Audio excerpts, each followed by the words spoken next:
Hello, hello, hello. Happy Monday, y'all. And welcome to FPP Live, a time I connect with you every Monday, 7 p.m. EST Live, to have a conversation about the three ingredients that God created for us to be successful. And they are faith, purpose, and profit. You need all three at play if you're going to live as the highest and best version of who God created you to be. So listen, as you come in, those of you that are here with me all the time, you know how I am. Tell me name and where you're from. If you see me looking to the sides, because I'm looking at my comments. See, looking for my comments. So say hello, tell me where you're from. If you have questions, if I step on your toes, I want to know all of that too. All right. So let's get this conversation started for today. So I'm continuing with the series. This is part two. The series is called The Kingdom Principles Needed to Build a Successful Business. God created us to be successful. The question is, will you do the work it takes to live out the success with your name on it? That's the abundantly above all. That's all the things that God has created for us to do, be, have in this world. All right. So last week, by the way, if you missed last week, let me put it up. Go and watch that episode on our YouTube channel. It's called The Kingdom Principle Needed to Build a Successful Business. That's what episode 1 is called. Hey, Brenda from Connecticut. Hey, girl. Hey. So in episode 1, which the conversation was really the 10% more rule. And I dug deep into that 10% more rule and why it's needed and why necessary. I'm going to kind of continue that today. But let me give you the 3 steps. I'm not going to walk through them again. You've got to go watch the episode. NRJnetwork.com is where you go for my YouTube channel. Number 1 is commit to the process. Number 2 is check your spirit. And number 3 is commit to your why. Now, I'm going to throw a little monkey wrench in some of what I shared with you yesterday, right? Hey, Dr. Michelle in Atlanta and ATL in the house. So let me give you a Bible verse that kind of sums up what we talked about last week. And that is Proverbs 21:22 that says, every way of a man is right in his own eyes, but the Lord weighs the heart. So it's not about you. I need you to understand this. It's really about you getting in alignment with why God created you in the first place. And it takes a process. Oh, you're going to see more about that here in this conversation. Now, our conversation today is the truth about growing past your potential, the truth about it. Now, all of us are grown or are born with potential.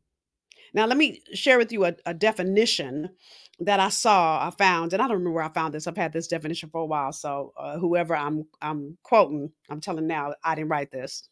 Potential is that which has power or potency that can, but has not yet come into existence or not yet in sight. It is unexposed ability, reserved power, untapped strength, hidden talent, dormant gifts. Potential exists in possibility, not in reality. And some of you are relying on what you think is successful, and you're only at 5% of your potential. Let me read this definition again. Potential is, or is that which has power or potency that can, but has not yet come into existence or into sight. The thing I think is interesting with that piece is Hebrews 11:1 is faith is the substance of things hoped for, the evidence of things not seen. So faith means you can't see it. Potential, listen, y'all, is things that come into existence or into sight. They haven't yet. So the thing that's so deep, if you think about it, is when I talked about process in part 1, what God does is put you in a place where you can't see how he's doing what he's doing, where it's hard to believe it. And I believe God does that so you have to totally trust him. So that's the part where you don't see. That's that faith. That's that Hebrews 11:1. That's that, listen, I always say faith is fear in reverse. You can either be fearful or faithful. Fear is not going to go away. So as Joyce Meyer would say, you got to do it afraid.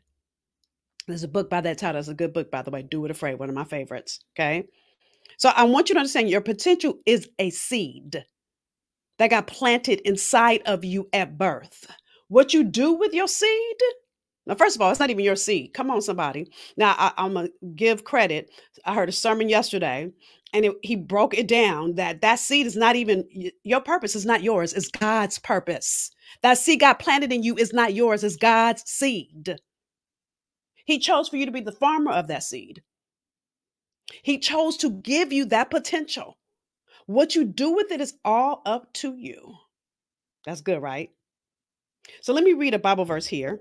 So because having it is one thing, doing something with it is altogether different. So Ephesians 2:10, and I'm reading it because I'm going to read a different version than what I wrote down. It says this: for we are his, talking about God, for we are God's workmanship, or you can say handiwork, created in Christ Jesus for good works, which God prepared beforehand that we should walk in them. That we should walk in them. God's not going to do the work. He planted it. He's seeing, what will you do with what I gave you? Now, those of you that are in my camp, one of my favorite parables is the parable of the talents. I'm not using that tonight. The parable I want you to get, hey, Pat, and the parable I'm going to use rather, is Elisha and the widow's oil. So the whole passage is 2 Kings 4:1-7. I'm going to read around it. So just to give you context to the story, again, it's 2 Kings 4:1-7. So the context of the story is there's a widow, a woman, her husband has died, hence she's a widow. And back then, if your husband had debt, they could come and take your kids. Okay. So I'm going to start with the second verse. Well, let me say this before I say the second verse. She says to Elisha, Elisha, I need help because they're coming to take my children. Can you please help me? So she goes to the prophet like, please help me, and she's desperate. Okay. So what he says to her, and this is verse 2. So Elisha said to her, what shall I do for you? Tell me, what do you have in the house? And she replied, your maidservant has nothing in the house but a jar of oil. She replied, I have nothing but. So when you say but in between that, that means that you do have something, but you're overlooking it. So the first thing I want you to get, step number one, is you've got to stop overlooking or realize how you may be overlooking pieces of your potential you have not yet cultivated. So if I use myself for an example, you've heard me say this. I started in the entertainment industry. When I first left, if I'm going to keep it all the way real with you, I thought that, listen, and by the way, I loved the entertainment industry when I left. So when God started calling me to do this that I'm doing now, I thought God was calling me to do something altogether different, something that was altogether more holy sounding, if I'm going to keep it all the way real, right? I knew I wasn't called to be a minister in a pulpit per se, maybe preaching on a Sunday, but I wasn't called to pastor is what I should say. But I knew I was called. So I was doing all the holy things. And that's not what God was doing at all. What God was doing was calling me. My purpose was matriculating. And some of you guys have heard me teach on this, that we don't, listen, God never intends for us to stay at one place our entire life. He's looking for us to grow, glory to glory to glory. So when I left entertainment, production, casting, my favorite things to do, what God was calling me to do was use another level of it here as a purpose producer. But I started with teenage girls, and then I went for women. Then I started working with corporations, and I can go on and on and on. God kept expanding, expanding, expanding. My question to you is, where have you not looked to see where you need to grow? See, this woman, this Elisha, the maidservant, said, I have nothing but. So that means she did have something, but she didn't realize the value of it. That means she did have something, but she was overlooking it. That means she did have something, but she was willing to settle and not even look at what she already had. And many of you, the reason your business isn't working is because you're looking for an outside answer to an inside yearning. You're looking at what everybody else is doing instead of what you already have, right? And it was interesting, to grow your potential, it demands that you stop settling for what you've already accomplished. See, for me, if I would have settled I was doing quite well in the entertainment industry, working on some of the hottest TV shows, going to all the red carpet events. I can go on and on and on and on. And that could have kept me there. And for some of you, you have this rumble inside of you to start a business or to grow your business, and you keep trying to do it in comfort, which means you stay in mediocre. Let me give you a few indications that you're in mediocre. Those of you that are staying at a job that you hate, you're settling and and staying in mediocre. Maybe you're staying in the job that you have because, oh, I need a paycheck. Who doesn't? You have a lifestyle you need to maintain. You need to pay for your lights and and you need Wi-Fi and all of those things to start a business. You are right. And that's why I always suggest you start your business alongside. It's never going to be easy. Last series, we talked about that. And I need you to fully understand that God is looking. What are you doing with my potential? Stop giving me all these excuses about why you can't and why you need to make money, or even saying, well, I'm scared, Lord. And listen, there there are so many examples of people that did it afraid. Jeremiah, who in Jeremiah chapter 1 talked about the fact that I'm too young, Lord, or Moses, who tell God, I stutter, Lord, or I can go on and on. Noah, who first of all didn't even know how to build an ark. God is not looking. Well, first of all, God knows who you are already when He gives you the whatever is rumbling in your spirit to do or be. He already knows who you are, right? Pat says, should I need someone to talk to help me clarify my purpose? That's what we do here in my company. Hey, girl, you in the right place, girl, right? So I need you guys to fully understand, because when you're cultivating the wrong thing, you will never get to where God has for you. I need you, I really need y'all to get this, because it's God's purpose in the first place. And just like the wood, you're probably overlooking it. And many times you're overlooking it because it's easy for you.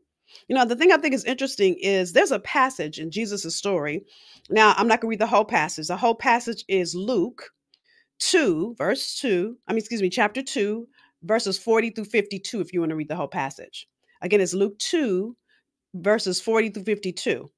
Now, while Jesus is talking, listening in the temple, his parents show up.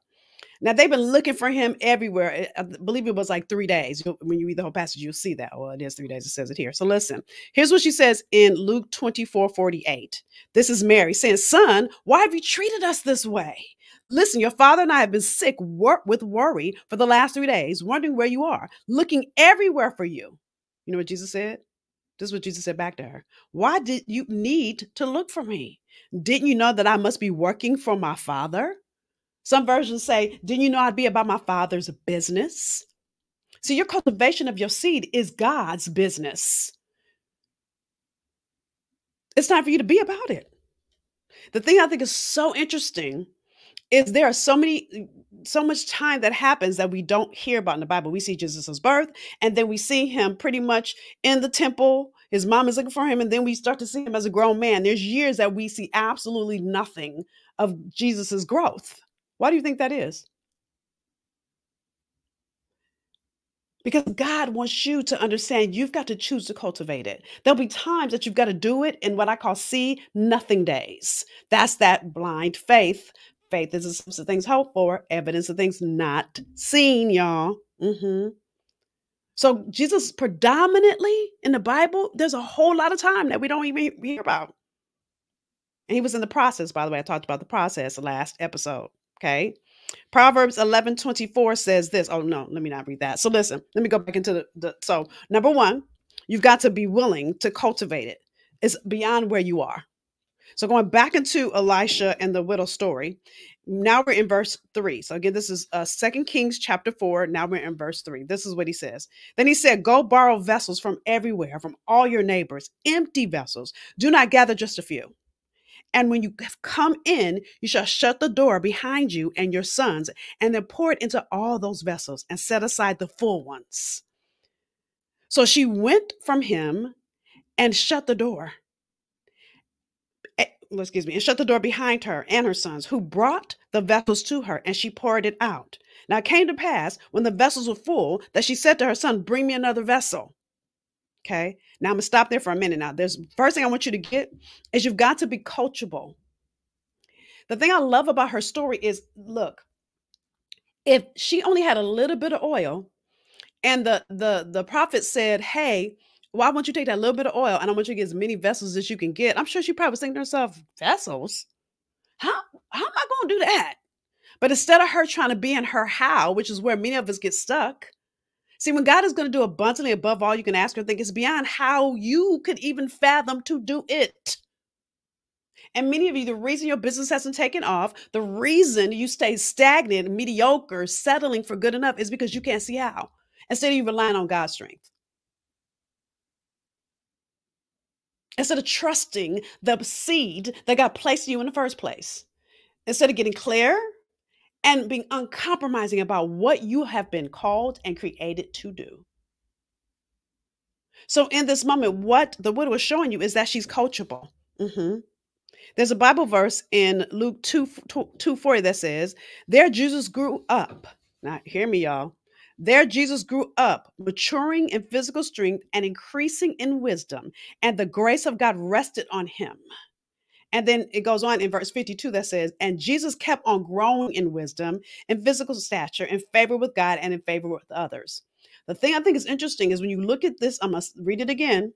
It says, "And Jesus grew up maturing in physical strength." And then it says, "and increasing in wisdom and the grace of God." And then the next verse says, "And Jesus kept on growing," meaning in action. It wasn't he grew, he was growing.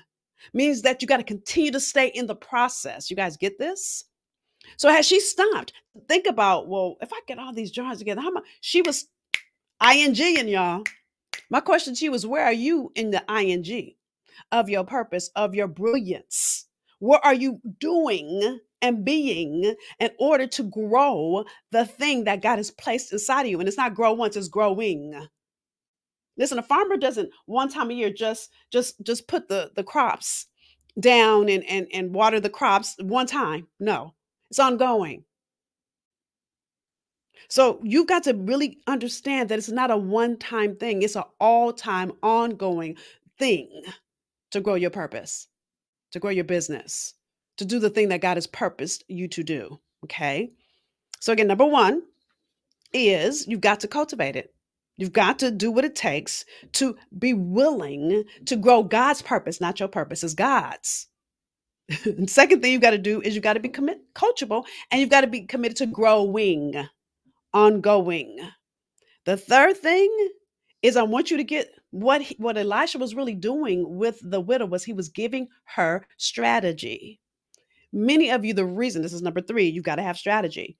Many of you, the reason your business isn't growing is because you haven't gotten the strategy you need.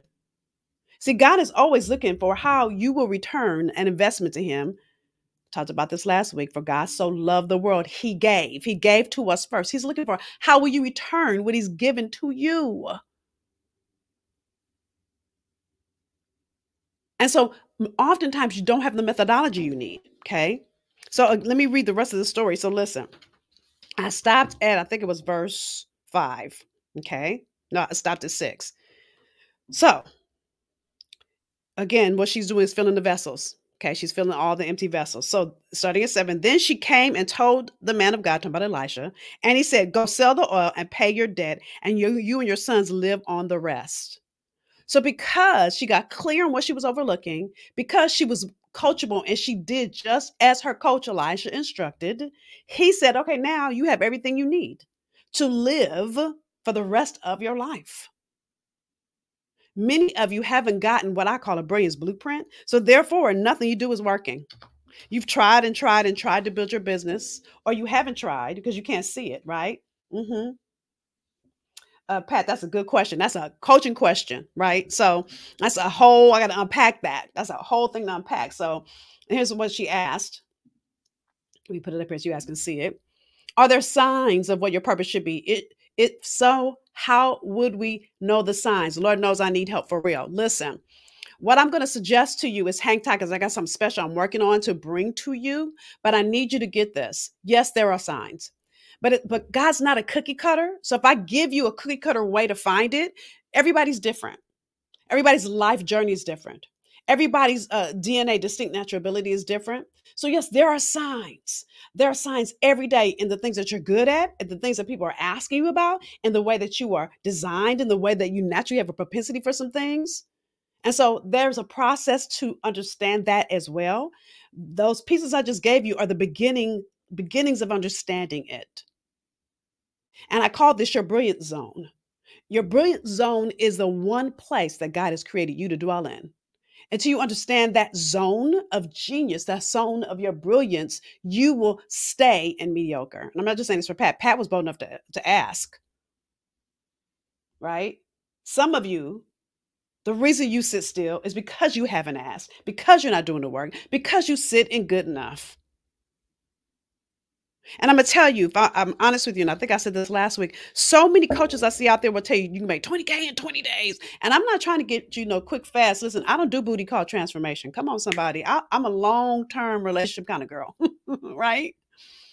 So I want it to be sustainable because there are people that need you more than those 20 days or 30 days. You need long-term strategy, which is based on your brilliance zone.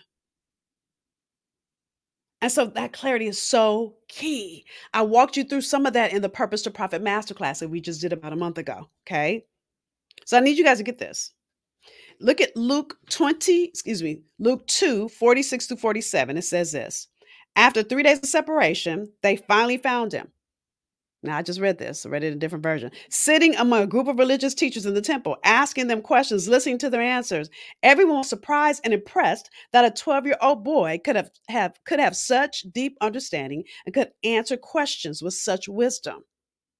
I want you to notice Jesus had a place to grow, which was the temple. He had people that needed him, and he helped them grow. And he also had a process to grow. He was asking questions and he was listening. He was sitting with a group of people that were beyond his years. You know, there's a quote that says, "You are only as smart as the five people around you," or something like that.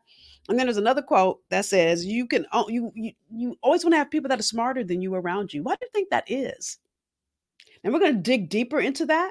I think that's in part. Now, listen, I told you guys it was a 4 part. This is actually a 5 part series because God dropped something else on me. So I'm going to walk you through that next week. But I think in part 4, I'm going to walk you through the importance of what you're growing in, what's incubating your brilliance. And some of you don't stop long enough to understand that there are things around you that can hinder you. But before you dig into that, I want you guys to really look at what the 3 areas I have brought forward in this conversation. Again, number 1 is, what do you know your purpose, and are you cultivating it? And sometimes you're operating in your purpose already and you're overlooking it because either it's easy, you think it's going to be more profound than that. And everybody's purpose, listen, we're all called, but everybody is not called to the pulpit. So everybody's purpose may not be attached to ministry. But I need you to understand the word ministry means to serve a group of people. Now, by the way, the first 2 definitions do say something about religion, but the third definition says to serve a group of people. We are all created to serve. You have an answer a group of people need. Your cultivation of that begins to allow you to fulfill the very reason God gave you your gifts and talents in the first place. That's why it's so important that you go past your potential.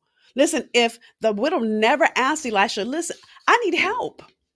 These people are about to take my kids. And the way she answered is, I have nothing but. Lets you know she was limiting herself. So that's number 1. What are you overlooking and how are you limiting your brilliance? And as my auntie used to say to me, don't limit God's ability to bless you. Number 2, are you coachable? The number of people that say, oh, I need help with my business. And then I start to ask them questions and I show them where their holes are, or I don't have a hole there. Okay, then, and it's so funny. I was talking to a woman maybe about a month or 2 ago, and she said, I don't have a hole there. I said, okay, well, how much money are you generating? Well, none. Oh, okay, but you don't have a hole there? Hmm. You're on the phone with an expert, and I'm telling you where you have a hole. I can see it. But you're going to tell me you don't have a hole there. You've got to be coachable. The thing I love about Jesus being in the temple, he is God's son. He's still asking questions and listening to the religious leaders because he's coachable. What Elisha's widow shows us is that you've got to be willing to ask for what you need and then listen to the expert that gives you the direction. And then number 3, you've got to have strategy. You can't do whatever, whenever, however.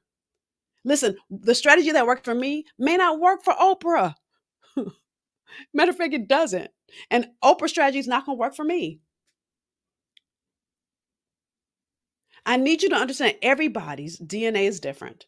The thing I think is interesting is all of us have 2.4 billion cells in us, and yet no 2 of us have the same molecular makeup. So what makes you the strategy that your sister is using, or your best friend, or somebody you greatly admire, is going to be the same strategy that works for you? Now, of course, success leaves clues. Of course, of course. But there will be things that you need to do that will be different than what they need to do based on your gift. So listen, this is just part two, y'all. I got so much more to pour into you. Again, this is the goal of this conversation, or the title of this conversation is the truth about growing past your potential. The truth is this: it's not yours. There's so much untapped inside of you. How do I know? Because you're here, because you're listening. If you had everything you needed, you wouldn't be. First of all, if we were fully all the way tapped in, you'd no longer be here. We would have been already been at your funeral. But like when we're done, like I'm always cultivating mine. I'm growing my business in a whole new arena myself right now because I too have untapped potential. So God is not looking for who you already are. He's looking at all the ways that you have not yet developed to what's next for you. So the truth is God's potential in the first place. So what you doing with what God gave you? What you doing with God's stuff? Are you growing it? Are you sitting in mediocre? Are you living in good enough? Are you letting fear stop you? Are you making excuses as to why now is not your time? Listen, God is only going to wait for so long, and he'll find somebody else that will do the thing he's crafted and created you to do. hmm So with that said, I appreciate you all. I always ask you every week I want you to share your biggest takeaway. Share your biggest takeaway here in our conversation, whether you're watching me live, whether you come over to my YouTube channel, you watch it there. I want to know the biggest breakthrough, biggest aha moment you had in our conversation today. If you missed the previous episode, the way I teach, one builds on the other, is step by step by step. So I'm always going to encourage you, especially when I'm in a series, to watch the entire series. Again, this series is called what is it? The kingdom principles needed to build a successful business. And really, what the principle is: seed, time, and harvest. I'll talk about this in episode one more. So, seed, time, and harvest. What's interesting is seed time is one word, but really it needs to be separated because it's seed, time, harvest. Right now, we're in time. And actually, we're actually in time and in seed. I talked a little bit about time last time, but seed is that potential in you. Will you water it? Will you grow it? Will you let it die? Will you let just sit in that dirt and never get watered and never come up out of that ground? What you gonna do with what God gave you? That's my question for you as we end this episode. Again, it's my honor and privilege to be here every week. So with that said, I want you guys to get this. Pat, how do we get a clarity session with you? So here's the thing. I don't give clarity sessions. Let me tell you why. Because you need more than one session. I'm not the kind of coach that just wants to take your money because I could totally charge for a clarity session. But you need more than that one session. You need clarity and strategy because clarity is just going to give you, be clear. And then what are you going to do next? It's just like Elijah saying, okay, you have oil, do something with your oil. That's just clarity. But had she not had the strategy, how would she have moved it forward to live the rest of her life? So I promise you, Pat, I'm working on something so good that hang tight, y'all. You in my community, you're gonna hear about it first. Matter of fact, I'm trying to get it done next week. So keep your eye on your email. Those of you that are in your email, right? So biggest takeaway, Kay Caroline says, is seed time and harvest, not seed time. Cultivate and growth, right? Like people take for granted that just because you got it doesn't mean it's gonna automatically grow. It's like me just throwing some seed in the ground and expecting it to grow because I threw it in the ground. So, with that said, I want you to know that it's always my honor, my privilege to serve you, to coach you, to teach you. Again, share your biggest takeaway, and we'll continue this conversation next week as we dig deeper and deeper into this session, into this series. Again, that's called The Kingdom Principles Needed to Build a Successful Business. All right. So, with that, if you've also found value, go on over to my YouTube channel and share it. Share it because there are other people in your community that need this insight just as much as you do. All right. So, with that said, thank you for joining us. I'll see y'all next week for another episode. Bye, y'all.